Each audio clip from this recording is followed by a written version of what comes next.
हमारे सनातन धर्म में ना संस्कारों के बिना काम होता नहीं है। इसलिए बच्चा छोटा सा है तब से ही संस्कार देना स्टार्ट कर दो।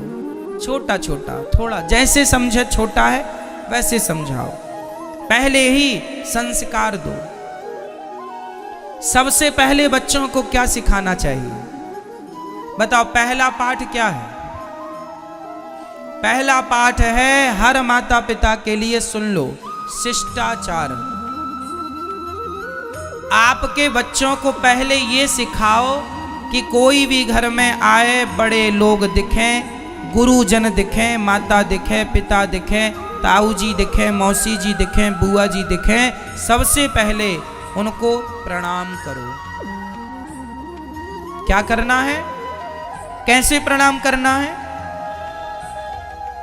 आजकल के बच्चे घुटनों को छूते हैं। बुआ जी प्रणाम, बुआ जी प्रणाम, मौसी जी प्रणाम। घुटन, कमर टूट गई क्या आपकी? बुढ़ापा आ गया? क्यों नहीं प्रणाम करना सिखा रहे हैं बच्चों को? यही है, संस्कार आधे आधे होते होते पूरे नष्ट हो जाएंगे। प्रणाम करने से क्या मिलता है? आयुर्विद्या यशो बलम। प्रणाम करने से हमारी आयु, हमारी विद्या, हमारा यश, हमारा बल, चार चीजें बढ़ती हैं। आयुर्विद्या यशो बलम। अभिवादनशीलस्य, अपने से बड़ों का अभिवादन करो। जब आप गुरु जी को प्रणाम करते हैं, आशीर्वाद मिलता है, उस आशीर्वाद से आयु, विद्या, यश, बल। माता को प्रणाम करते हो तो माता क्या आशीर्वाद देती हैं? बेटा खूब लंबी आयु हो तुम्हारी, गंगा यमुना की तरह जियो, आशीर्वाद मिला। खूब फलो फूलो, आशीर्वाद मिला। तो कितने सारे आशीर्वाद फ्री में, यही तो दुआएं, इनमें कोई खर्चा थोड़ी है। लूट लो, लूट लो। ये दास रोज माँ की चरणों की सेवा करता है, इसलिए मुझे पता है चरणों की सेवा करूंगा, माँ आशीर्वाद देंगी। संसार की हर चीज पैसों से मिल सकती है, पर ये तो बिना पैसों के आशीर्वाद मिल रहा है, तो लेने में क्या नुकसान है भैया? आशीर्वाद मिल रहा फ्री में तो क्या नुकसान है? हर चीज तो पैसे से मिलती है, पर आशीर्वाद तो तुम्हारे झुकने से मिल जाता है। तो हमेशा माँ को माथा टेक करके चरणों में माथा रखो। साष्टांग प्रणाम करना चाहिए माता को और पिता को। साष्टांग प्रणाम कैसा होता है? माँ के चरणों में लेट जाओ, पिता के चरणों में लेट जाओ और गुरु के चरणों में लेट जाओ।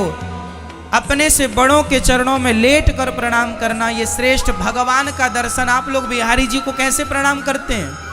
कई लोग मैं देखता हूँ बिहारी जी का दर्शन करते हैं और दर्शन करके निकल आते हैं, प्रणाम नहीं करते। आप जाके देख लेना मंदिर में, अक्सर लोग भी, आप लोग इतनी दूर दूर से आए हैं, आप लोग दर्शन करते हैं और निकल लेते हैं जल्दी से। आप प्रणाम नहीं कर पाते भगवान। बताओ आपने कितनी बार बिहारी जी को प्रणाम किया? नहीं किया? एक भी बार किया है? कैसे किया? लेट के किया है? दंडवत किया है? तो अच्छा है। कई लोग दर्शन करते हैं, प्रणाम नहीं करते, निकल आते हैं। ये भी अपराध है, आपको पता है? 36 प्रकार के सेवा अपराध लिखे हैं भागवत जी में। भगवान के मंदिर जाना और मंदिर जाकर भगवान को प्रणाम ना करना, ये बहुत बड़ा अपराध है। इसलिए मंदिर जाओ, पहले भगवान को टुकुर टुकुर देखो, बिहारी जी को दर्शन करो और दर्शन करने के बाद किनारे खड़े है करके और लेट जाओ। लेट जाओ दंडवत, हे नाथ मैं आपकी हूं। माताएं ना लेटे, माताओं को दंडवत नहीं करना चाहिए। स्त्रियां लेट कर प्रणाम ना करें, पुरुष लेट कर प्रणाम करें। 8 अंग जमीन से टच हो उसे साष्टांग कहते हैं। दंडवत करते समय पुरुषों को ध्यान ये रखना चाहिए कि कमर के पीछे का हिस्सा आपका उठा होना चाहिए, जबकि घुटने आपके जमीन में टच होने चाहिए और आपके हाथ, आपका छाती, आपका सिर जमीन में हो, ये साष्टांग है। पर कमर के बाद का हिस्सा घुटनों तक के बीच का थोड़ा सा 1-2 इंच जमीन से ऊपर होना चाहिए। ये साष्टांग प्रणाम है। स्त्रियां लेटकर प्रणाम ना करें। स्त्रियां घुटनों के बल बैठकर दोनों हाथ आगे बढ़ाकर सीधा आकाश की तरफ हाथ करके और अपना माथा जमीन पर टिका दें। ये स्त्रियों का प्रणाम है। ठीक है, स्त्रियों को साष्टांग प्रणाम नहीं करना चाहिए। स्त्रियां लेटकर प्रणाम ना करें। स्त्रियां घुटनों के बल बैठें और वो अपना माथा जमीन पर रख दें और दोनों हाथ आगे की तरफ सीधा कर दें। हे नाथ, मुझे स्वीकार कीजिए। ये स्त्रियों का प्रणाम है। पुरुषों को दंडवत लेटकर यही प्रणाम भगवान को करना है और यही प्रणाम पुरुषों को अपने माता और पिता को, गुरुजनों को ऐसे ही प्रणाम करना चाहिए। और प्रणाम कैसे करना चाहिए? कभी सीधे प्रणाम नहीं करना। सीधे मीन्स बिहारी जी, गुरु जी खड़े हैं और गुरु जी के ठीक सामने आपने सामने से प्रणाम किया, ये अपराध है। ये बिहारी जी है माना कि, और बिहारी जी के ठीक सामने आपने ये लेटकर प्रणाम किया, ये भी अपराध है। फिर कैसे? सामने सीधा नहीं। माता सामने खड़ी है, सीधा प्रणाम नहीं। पिता सामने खड़ा है, गुरु सामने खड़े, सीधा प्रणाम नहीं। तो कहाँ? जरा सा यूं, साइड से, यूं साइड से, हल्का सा दाएं तरफ से। ठीक है, प्रणाम करना चाहिए। क्यों? क्योंकि भगवान के ठीक सामने सदा हनुमान जी बैठे होते हैं। यदि आपने राम जी को सीधा प्रणाम किया तो फिर आपके पांव किसकी तरफ हो जाएंगे? हनुमान जी की तरफ। तो वो अपराध हो जाएगा भक्त का। इसलिए थोड़ा सा दाएं बाएं होकर प्रणाम करना चाहिए ताकि भगवान को प्रणाम हो। पर भगवान के सामने ना देवी देवताओं का वास होता है, तो हमने भगवान को प्रणाम किया। और माता पिता के सामने किसका वास होता है? बताओ, माता पिता के सामने किसका वास है? भगवान का। जब माता पिता और गुरु इन तीनों के सामने सदा भगवान होते हैं, यदि माता पिता और गुरु को सामने से प्रणाम किया तो भगवान की तरफ पांव हो जाएंगे। इसलिए दाएं या बाएं होकर हल्के से प्रणाम करना चाहिए। थोड़ा दाएं हो जाओ या थोड़ा बाएं हो जाओ और किनारे से हल्के से प्रणाम करो, सामने से नहीं। समझ रहे हैं मेरी माँ? तो बच्चों को प्रणाम करना सीखना है। पहला पाठ शिष्टाचार का। कैसे प्रणाम करना है? दंडवत। कैसे करना है मैया? बोलो, लेट कर। ठीक है, तो अपने बच्चों को सिखाएंगे ना ये बात? बचपन से सिखाओ, बूढ़े हो जाएंगे तब नहीं सीखेंगे। बच्चे को सिखाओ प्रणाम कैसे करना है बड़ों को, पहला। दूसरा, बच्चों को पहले ये सिखाओ कि उनको बोलना कैसे है। अपने से बड़ों से, अपनी माँ से, अपने पिता से, गुरु से, बुआ से, चाची से, चाचा, कैसे बोलना है। कभी गाली नहीं, कभी उल्टे सीधे शब्द नहीं, सदा आप कह करके बात करनी है। बड़ों का सम्मान करना है। कोई भी बड़ा घर में आए तो पहले हमें खड़े हो जाना चाहिए। हमारे घर में हम बैठे हैं, कभी पिताजी आए हैं काम से बाहर से, तो खड़े होकर, बेटे का धर्म है खड़े होकर पिता का स्वागत करें। लेकिन आजकल बच्चे तो बाप के संग बैठ के शराब पीते हैं। इसलिए आपको ध्यान रखना है संस्कारों का और संस्कार बोलने का। इसके बाद बच्चों को चरित्र का संस्कार दीजिए। काहे का संस्कार? आजकल माँ बाप चरित्र की कोई बात बच्चों से नहीं बोलते, उन्हें शर्म लगती है। आप नहीं बोलेंगे कौन बोलेगा? पाकिस्तान से लोग आएंगे बोलने के लिए, समझाने के लिए।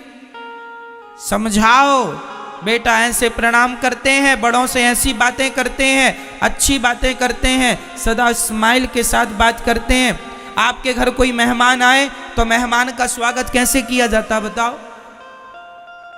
जब कोई मेहमान घर में आए तो उसको भले घर में बड़ी टेंशन चल रही है, पर मेहमान को देखो, घर में बुआ जी अचानक आई, मौसी जी अचानक आई, चाचा जी ताऊ जी अचानक आए, और आपके घर में तभी पति पत्नी का महाभारत हुआ और उसी समय वो आ गए, तो आप क्या करेंगे? जब भी कोई मेहमान आए तो स्माइल के साथ मुस्कुराते ही, अरे बुआ जी आइए आइए आइए, स्वागत है, हंसते स्माइल के साथ बुआ जी का मौसी जी का स्वागत करो, बिठाओ, चरण धो। आपके यहाँ परंपरा है कि नहीं बड़ों के पांव धोने की? हमारे यहाँ परंपरा, हमारे यहाँ कोई भी आता, मौसी जी आती, बुआ जी आती हैं, उनके पहले पांव धोए जाते हैं। हम लोग धोते थे पांव। कोई भी बड़े सदस्य आए, वंदनीय आए, पहले क्या करते हैं? उनके चरण प्रक्षालन करते, चरणों की सेवा करते, और उसके बाद बिठाओ, चाय नाश्ता खिलाओ पिलाओ, अच्छे से बात करो स्माइल के साथ, और जब वो जाएं तो दरवाजे तक उनको छोड़ के आओ। कई लोग ना मेहमानों के सामने ही लड़ने लग जाते हैं, ये भी अपराध है। हमारे वेदों में अतिथि को क्या माना गया है? जोर से, अतिथि देवो भव। ना जाने किस रूप में नारायण मिल जाए, पता नहीं कौन से रूप में भगवान तुम्हारे घर आए और तुमने उन्हीं का स्वागत सम्मान नहीं किया और चले गए। तो इसलिए हर रूप को भगवान का रूप मानो और भगवान जानकर उनकी सेवा करो। ये शिष्टाचार आप सभी के जीवन में हो। अतिथि देवो भव,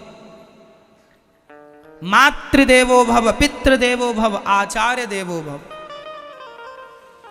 माँ भगवान, पिता भगवान, गुरु भगवान, अतिथि भगवान, सबकी सेवा करना, यही गृहस्थों की गृहस्थी है, यही सदगृहस्थ हैं कि आपका अतिथि आपसे प्रसन्न है। जब बुआ जी जाने लगे, मौसी जी जाने लगे, बड़े लोग जाने लगे, तो उनका तिलक करके दान दक्षिणा जो आपसे बन पड़ा दे के विदा करना चाहिए। चलो अब इसके बाद शिष्टाचार के बाद आया चरित्र। बच्चों का चरित्र कैसा हो? मजबूत हो। आज बच्चों को ना चरित्र की शिक्षा माँ बाप नहीं देते, इसलिए बच्चे चरित्रहीन होते जा रहे हैं, चरित्र से गिरते जा रहे हैं। आप नहीं देंगे तो कौन देगा? बच्चों को बताओ, बेटा यदि तुम गलत काम करोगे, किसी लड़की की तरफ देखोगे, किसी लड़के की तरफ देखोगे, तो बेटा समाज हमें क्या कहेगा कि देखो तुम्हारी बेटी ऐसी है, देखो तुम्हारा बेटा ऐसा है। बेटे को ये बातें बताओ, बेटी को, कि बेटा तुम कोई ऐसा गलत काम ना कर लेना जिससे तुम्हारे माता पिता अर्थात हमें सिर झुका के चलना पड़े।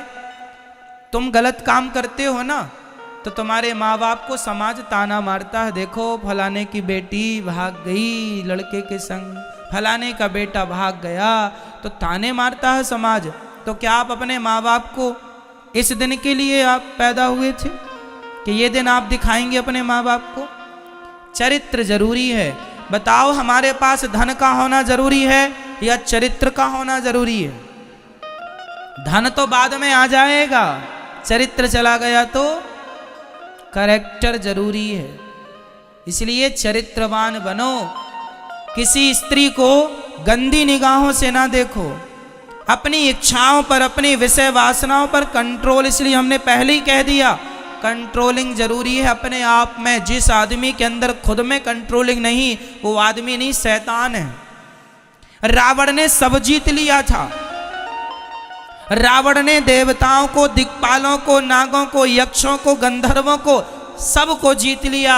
हार गया तो केवल अपनी इच्छाओं से हार गया और चुरा के ले आया माता सीता को। एक स्त्री को गंदी निगाहों से देख लिया। रावण सबको जीत लिया, बस अपनी काम वासना को ना जीत पाया, जिसके कारण युग बीतने के बाद भी आज गली गली उसके पुतले जलाए जाते हैं। क्यों जलाए जाते हैं? क्योंकि केवल सबसे जीत गया था, काम वासना से हार गया। ये भगवान की माया बड़ी प्रबल है, इसलिए चरित्र जरूरी है मेरी मां। बच्चों को सिखाना, नहीं तो बाद में रोना पड़ेगा। आगे पाठ है शिक्षा। बच्चों को शिक्षित बनाओ। आप लोग शिक्षित जरूरी, शिक्षा जरूरी है। आप लोग शिक्षित हैं या नहीं? बताओ शिक्षा किसे कहते हैं?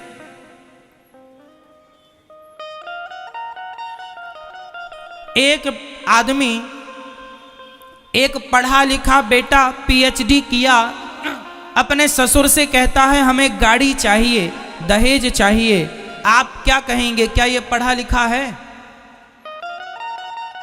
क्या ये शिक्षा है? जो आदमी दहेज मांग रहा है, भिखारियों की तरफ गिड़गिड़ा रहा है, भीख मांग रहा है, वो शिक्षित कैसे हो सकता है?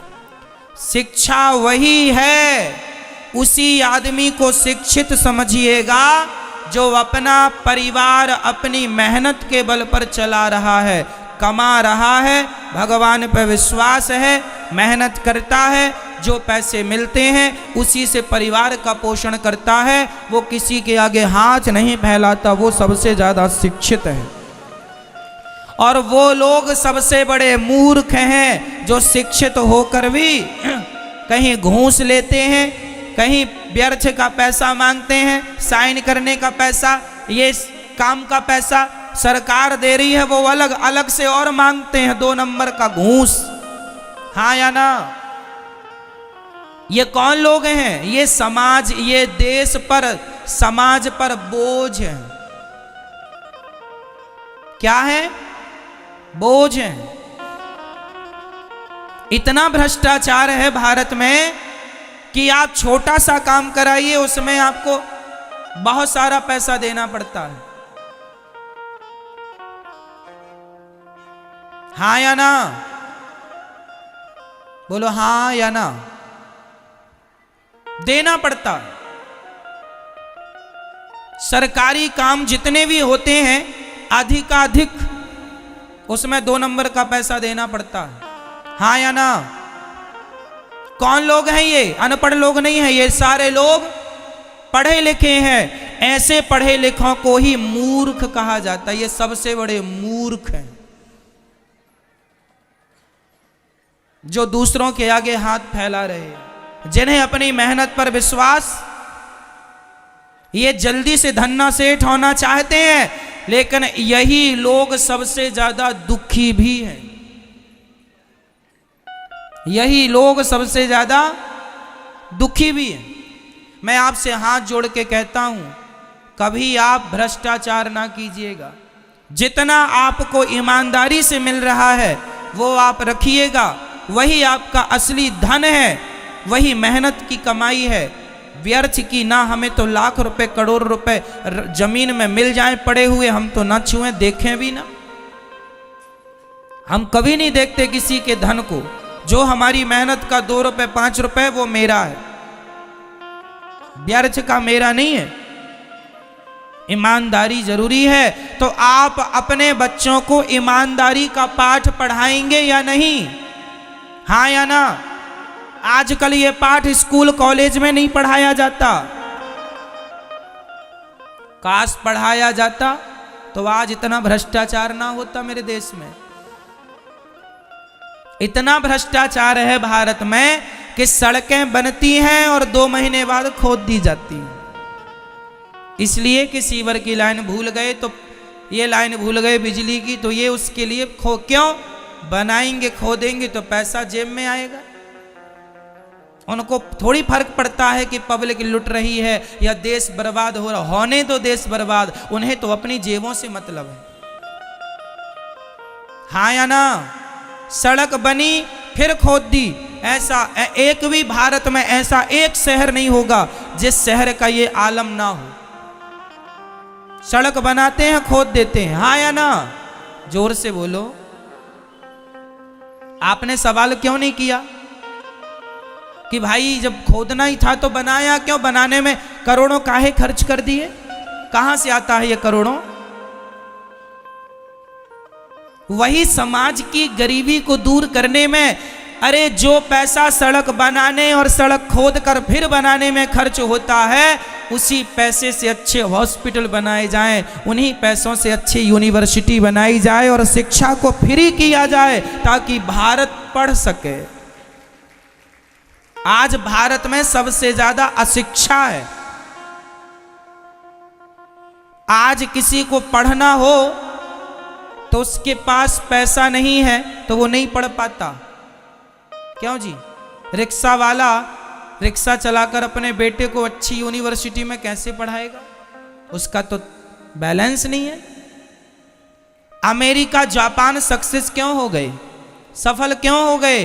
क्योंकि वहां अमेरिका के राष्ट्रपति का बेटा और वहां के टैक्सी के ड्राइवर का बेटा एक साथ एक ही स्कूल में पढ़ते हैं, इसलिए वो देश सफल हो गए, क्योंकि वहां शिक्षा में अंतर नहीं है। और मेरा देश इसलिए अभी पीछे है क्योंकि हमारे यहाँ की शिक्षा में ही भेदभाव है। जिनके पास पैसे हैं वो पढ़ेंगे, जिनके पास पैसा नहीं है वो नहीं पढ़ेंगे। शिक्षा फ्री होनी चाहिए पूरी, एक देश एक शिक्षा होनी चाहिए, हाँ या ना? हाँ या ना? एक देश एक शिक्षा, और कोई भी पढ़े, जितना पढ़े सरकार पढ़ाए, टैक्स और लेना है और लो, पर भारतवासियों को शिक्षित बनाने की जरूरत है। शिक्षित नहीं होंगे तो फिर रास्ते चलते तुम्हारे गले की चैन उतरती रहेगी, तुम्हारा बटुआ कटता रहेगा, बहन बेटियों की लाज लुटती रहेगी। शिक्षित होना जरूरी है। शिक्षा का स्तर नीचे है। बच्चों को समझाओ, बेटा पढ़ाई में ध्यान दो, पढ़ेगा इंडिया तो बढ़ेगा इंडिया, पढ़ेगा नहीं बढ़ेगा नहीं।